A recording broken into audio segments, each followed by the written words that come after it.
राजा Benjamin का भाषण और उनकी शिक्षाएं।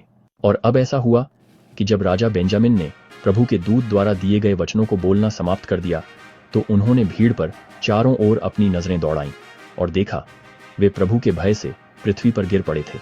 लोग विनम्र होकर एक साथ पुकारते हैं, हे दया करो और मसीह के प्रायश्चित्त के लहू को लगाओ ताकि हमें अपने पापों की क्षमा मिल सके। और प्रभु का आत्मा उन पर आया और वे आनंद से भर गए अपने पापों की क्षमा पाकर और अंतरात्मा की शांति पाकर।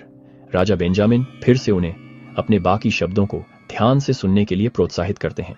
राजा बेंजामिन उन्हें भगवान की महानता की याद दिलाते हैं और मोक्ष की योजना। अगर भगवान की भलाई के ज्ञान ने आपको अपनी तुच्छता का एहसास दिलाया है तो यही वह व्यक्ति है जो मोक्ष प्राप्त करता है। मोक्ष केवल भगवान पर भरोसा रखने, उनकी आज्ञाओं का पालन करने से मिलता है और अंत तक धीरज रखने से।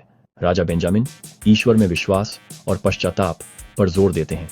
भगवान में विश्वास करो कि वह है और उसने सब कुछ बनाया है।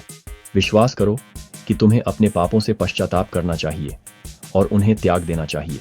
वह लोगों को इन मान्यताओं के अनुसार जीने और आज्ञाकारिता में कार्य करने का आह्वान करते हैं। वह उन्हें हमेशा भगवान की महानता को याद रखने और विनम्र रहने के लिए प्रोत्साहित करते हैं। याद रखना और हमेशा भगवान की महानता और अपनी तुच्छता को याद रखना। जो ऐसा करते हैं वे हमेशा आनंदित रहेंगे, भगवान के प्रेम से भर जाएंगे और अपने पापों की क्षमा बनाए रखेंगे। राजा बेंजामिन दूसरों की देखभाल करने के बारे में सिखाते हैं। तुम अपने बच्चों को भूखा या नंगा नहीं रहने दोगे। तुम उन्हें एक दूसरे से प्यार करना और एक दूसरे की सेवा करना सिखाओगे। उन्हें जरूरतमंदों की मदद करने के लिए भी कहा जाता है।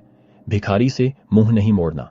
राजा बेंजामिन मदद रोकने के रवैये के खिलाफ चेतावनी देते हैं। जो कोई ऐसा करता है उसके पास पश्चाताप करने का बड़ा कारण है और जब तक वह पश्चाताप नहीं करता वह हमेशा के लिए नष्ट हो जाता है।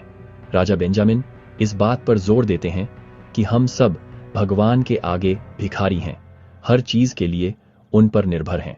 वह साझा करने का महत्व सिखाते हैं और जरूरतमंदों की मदद करना। अगर भगवान आपको जो कुछ भी आप मांगते हैं वह सही है तो प्रदान करते हैं, तो आपको अपने पास जो कुछ भी है उसे एक दूसरे के साथ कैसे बांटना चाहिए।